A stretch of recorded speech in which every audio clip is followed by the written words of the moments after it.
So what is up, Diecast collectors? This is OBB, the Diecast news guy, bringing you all with another one of these really extravaganza videos. Well, if you guys are actually wondering, first of all, where the hell I've been. I mean, I've been on a little bit of a slump lately when it comes to reviewing diecast, but don't worry, I do got a good reason though. I was at this year's Daytona International Speedway race for the Coke Zero Sugar 400. I think this is like the second or third year I've been to this, and I will say this one has probably been the best one in terms of who won the race and how the racing was. It was really cool, and you guys know me, I love collecting and reviewing NASCAR diecast, and you guys saw from my Daytona 500 haul video, you're probably wondering what kind of stuff I got. Well, today, maybe this will answer your question, as we'll get on to another one of these diecast haul videos starting right now.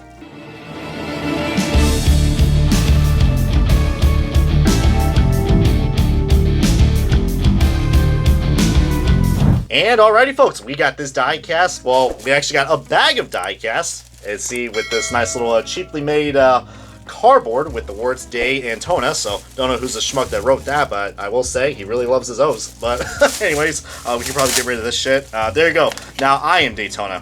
Oh shit, I didn't realize that. Anyways, sorry to the Sam Mayer fans out there. Oh man, it's even funnier that, and even more awkward that I was actually at that race too, man. By the way, I heard the news about him going to the Haas factory team for next year.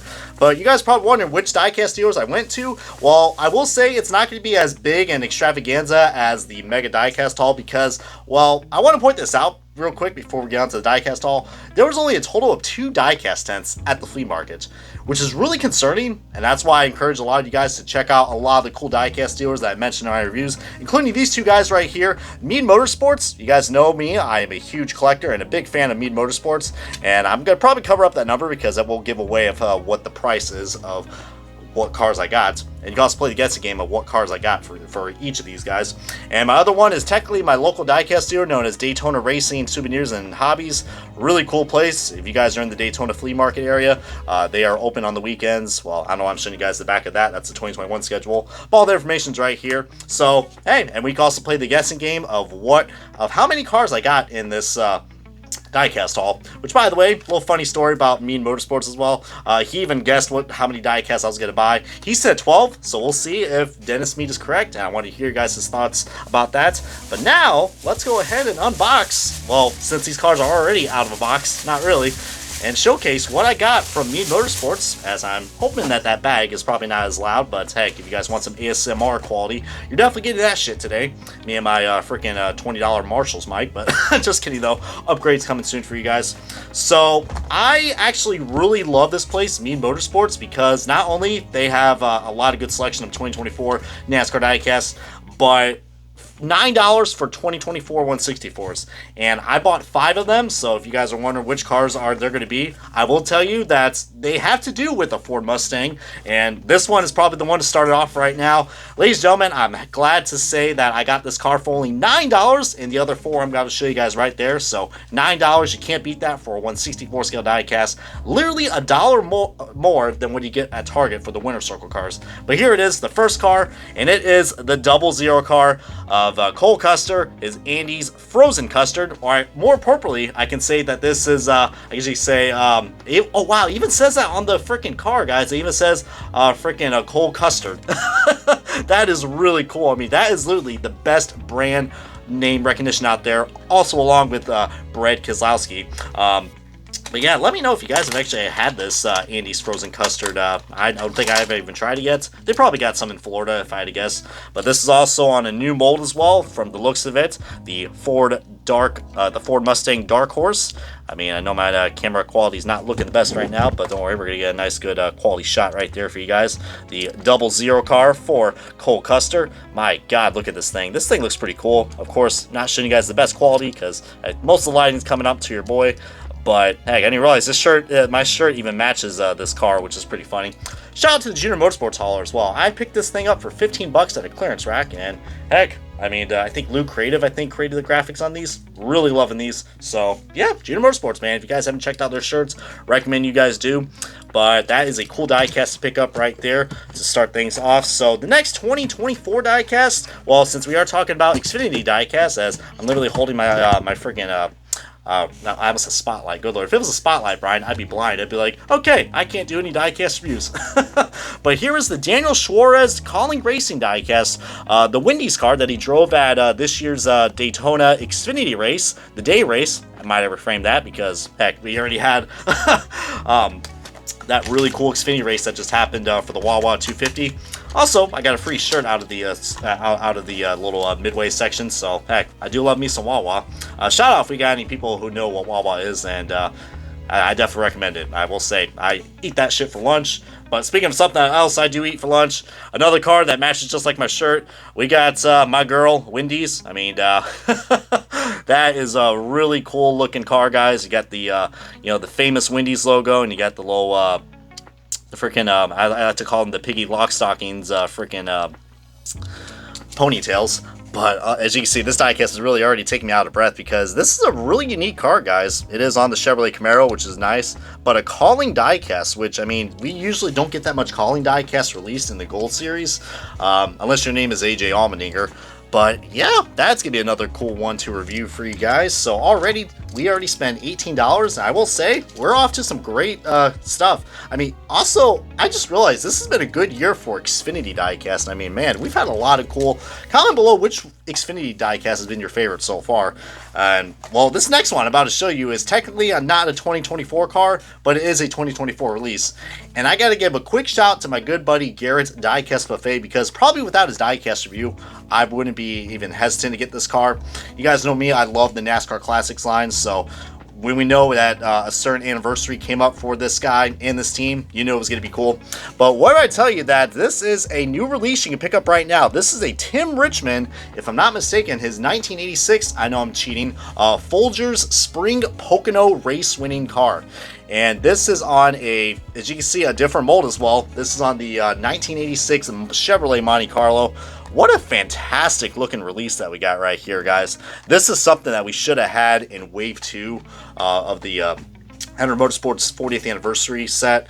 This would have been a lot better. I mean, personally, I'm not a big fan of those fantasy cars that you put on a Gen 7 body. This is the real deal, guys. Lionel Racing. I don't think I gave them enough credit, but I definitely will in the upcoming diecast review of this. Look how beautiful this thing looks, man. And the mold and the details. Lionel Racing, man. Well, why can't we make more of these? I mean, of course, this was guaranteed to be made since it is a Henry Motorsports diecast. But for $9, and look at that, even the red chassis, man, this is going to be a fun diecast to review, man. I'm really glad I picked that up. I know I still got to review the Kevin Harvick rookie car, his Atlanta win, somewhere around that collection. Yeah, spotty diecast, you might see that look familiar. And let's see, the last two that I got right here for the 2024 cars. So already pick your tallies of how many cars I picked up already. So $9 each. So these last two are actually Chevrolets. So sorry to float your boat. You thought I got some Ford Mustangs or Toyotas, but don't worry, I might got something that right at the end for you guys because I did splurge on one thing. This is like my budget diecast shopping right here. So I decided to get Kyle Larson's Valvoline car and Austin Dillon's Bass Pro Shops car. Just because these are two fantastic looking Chevrolets, and I know I probably could, well, since I am trying to save some time right now, I decided to show you guys both because it'd be kind of weird to showcase a 2024 Chevrolet Camaro and another one. Heck, at the end of the day, we don't want to look like a boring presentator showcasing diecast, but this is really cool, guys. I know the Austin Dillon car, it's kind of a weird coincidence I decided to pick this one up because last year's, I didn't pick it up considering that the Wave 10 version absolutely just looks awful. But yeah, I'm a little disappointed in this car. And speaking of disappointment, goodness gracious, look at that. There is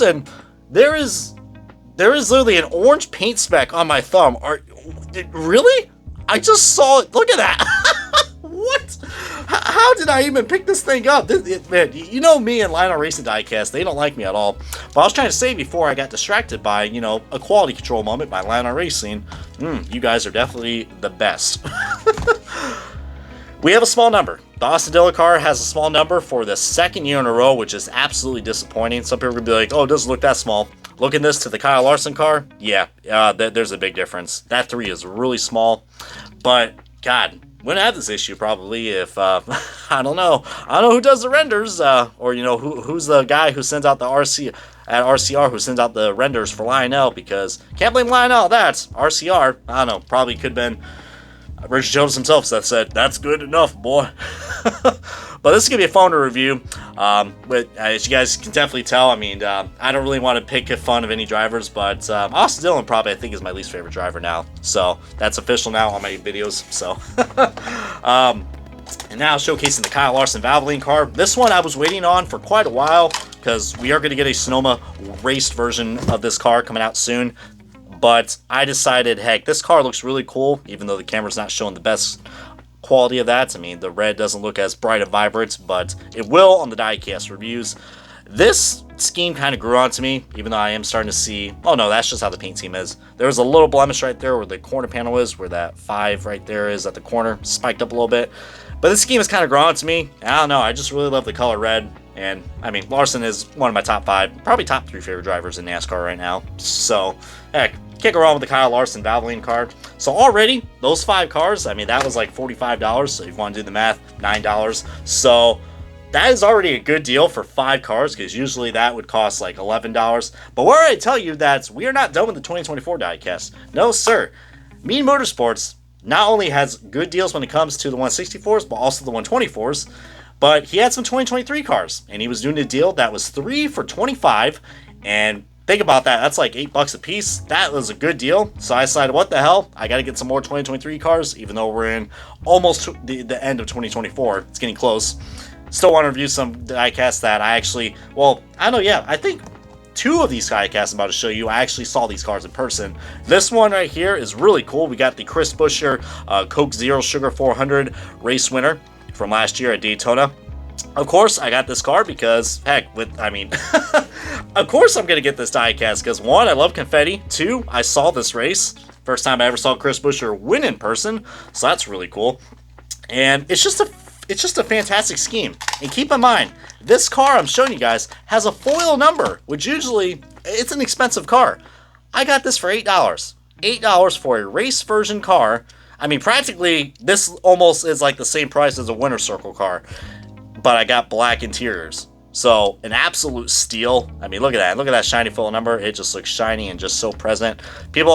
Some people are not going to like this diecast review, but I definitely am, since I have the 2022 version to compare it to. So, looking forward to that. And the last 2 diecasts I got from Mead Motorsports, these 2 are pretty special. And I got to admit, this driver, I mean, just recently won at Michigan, and he's had a lot of cool schemes that came out last year. We got some Tyler Reddick diecasts. We got his McDonald's Hamburglar car, which, I mean, heck, I was waiting a while to do this review, but keep this car in mind because there is another car I probably will have to find in the not so distant future to do a certain double diecast review on. Of course, I'm referring to the Bubba Wallace car, but this is the Hamburger car that he drove at Homestead Miami Speedway, which, if you guys don't know, since I am in Florida, that automatically assumes I went to the Homestead race last year and saw this car, which is really cool. I even saw the mascots on pit road, which are by the garages and pit roads. So really awesome right there. You got the playoff banners. As look at me, I was already getting excited and just, I don't know, showcase the Hamburglar, my true justice natures. But but of course, since this is a McDonald's diecast, it is on a base, which you guys are probably like, whoa, McDonald's diecast on a base for any new collectors. They do that because they don't want these diecasts to be considered a choking hazard.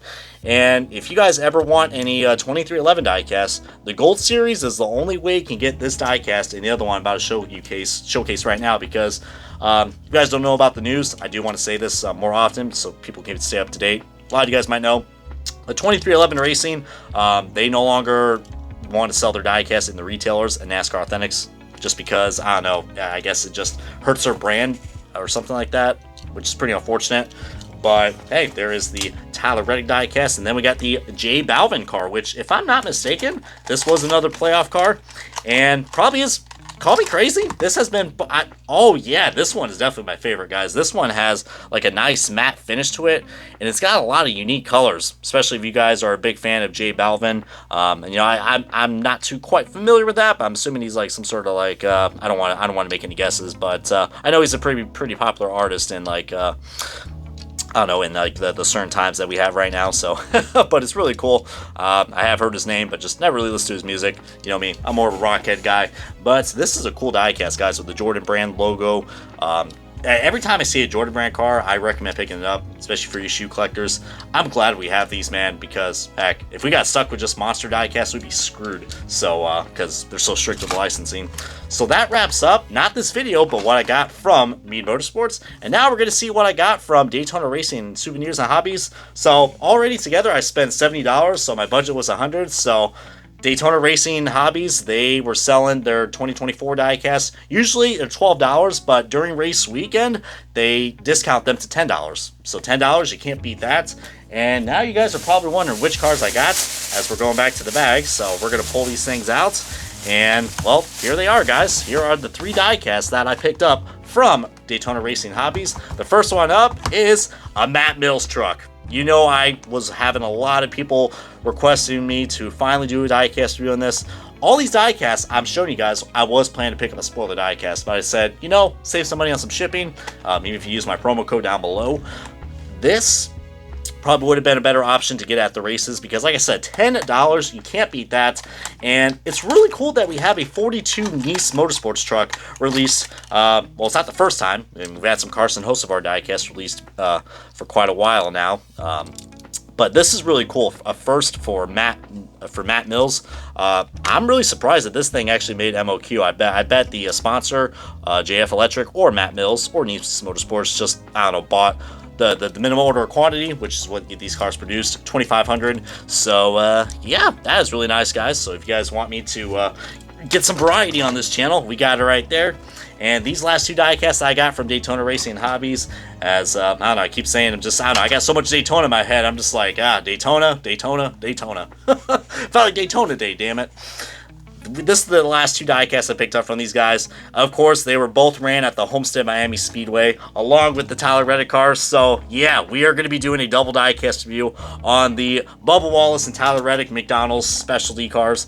But we also got the Kevin Harvick Budweiser car, which is a really great tribute to his 2014 Cup Series championship, and the McDonald's Grimace car. As you guys already know that these things are making a comeback for 2024, which I think is pretty cool. Don't think they're going to get made though, since people don't really like, I don't know, like, it is a new mold, but we'll see. But here was the Budweiser scheme, if you guys want to see that. Also a shout to what was it, Kevin, my good buddy Kevin's Throwback Diecast on Instagram. I know he's a big Kevin Harvick fan. I think he actually saw this car with his kids as well. So really awesome to pick this diecast up. I was getting a little nervous that this thing was going to dry up, and it is also on a base, but don't worry, probably in the review I'll show you guys how to get those bases off, because I know they are quite annoying. But now we got to showcase now the Bubba Wallace car, as I already know this video is quite long, but hey, a lot of people love the diecast hauls, and I could just edit these things out, but I don't think it really gives you guys the authenticity of what it is of a diecast haul. And heck, this is, I don't know, maybe this is just like, I don't know, like your ASMR version of what a diecast haul should be, as I don't even know what I'm talking about right now, guys. I think I'm just getting so flabbergasted by that purple. I mean, look at that purple SOB, just like, hey, this is going to be a fun car to review. And remember how I said that there was one more thing I wanted to showcase to you guys? Well, technically there is. There's one more car that I picked up, but it's not from Daytona Racing Hobbies or Mead Motorsports. It was at the haulers. Now, you guys know about the haulers. They usually get some diecasts that are air freighted in, and I mean, they usually get the first ones. I mean, I know Circuit B Diecast and Atlanta Racing get them first as well. That's just how business works. But I was not really going to spend like $14 or $15 for a diecast that probably I will get in the next few weeks. I mean, I'm not one of those people that likes to go ahead and order stuff right away because, heck, I'm almost 30. I got a tight budget, so. But the long story short is, guys, I have been waiting to reveal this, guys, but I finally got my hands on a Ford Mustang diecast, not from Xfinity Series, but for the Cup Series, and it is Josh Berry. And I kind of made a mistake because how these haulers had them set up. I saw that I got the impression, oh, this thing was $12, and no, it came down to $14. So they really got your boy right there. So instead of making a nice little hit fit, I said, you know what, man, $14. I mean, what the hell? So went $14 over my budget. I don't think that's worth it, but yeah, this is the Ford Mustang diecast, the Dark Horse Mustang for Josh Berry's number 4 Sunny D, which I think is going to be a pretty cool card to find in the not so distant future, considering, you know, about Storehouse Racing. Probably recommend picking up any of the Stuart Haas Racing diecasts that are coming out. But this is my first look of my first ever Ford Mustang diecast, and I will say, my God, these things look really cool. I do notice that the windows look so much different than what we are used to seeing on the usual Ford Mustang diecast. Man, this is... Honestly, guys, I will say, this is a lot better than that NASCAR Authentics version. I didn't even pick up a Kevin Harvick Sunny D NASCAR Authentics version yet because, heck, was the wrong shade of orange. People still got it, but you know me, I don't like that type of diecast quality. This, I'm glad I kind of ended things off on a high note, guys. I guess you could say we definitely found the D in Sunny D. But anyways, that was a really bad joke and quite, you know, suspicious as well. Good Lord, Brian. Probably gonna get some sleep now after this Daytona Hall video, but for real, guys, thank you guys for that. And feel free to comment below right now, and if you guys guessed how many cars I got, if I count correctly, it was 12. So, yay, congratulations. 12 for Ryan Blaney, so you know I'm going to like that. But comment below which diecast you guys want me to review, and which diecasts are you excited for, and hopefully you guys are going to be encouraged to hit that subscribe button, comment, and do whatever you can to, I don't know, get this haul video clicking and rolling, I guess. So, but appreciate every one of you guys, and we are going to be rocking the boat soon with a lot of diecast reviews, so stay tuned for that. This has been OBB, the Diecast News Guy, and I see you guys next time on another NASCAR Diecast haul video.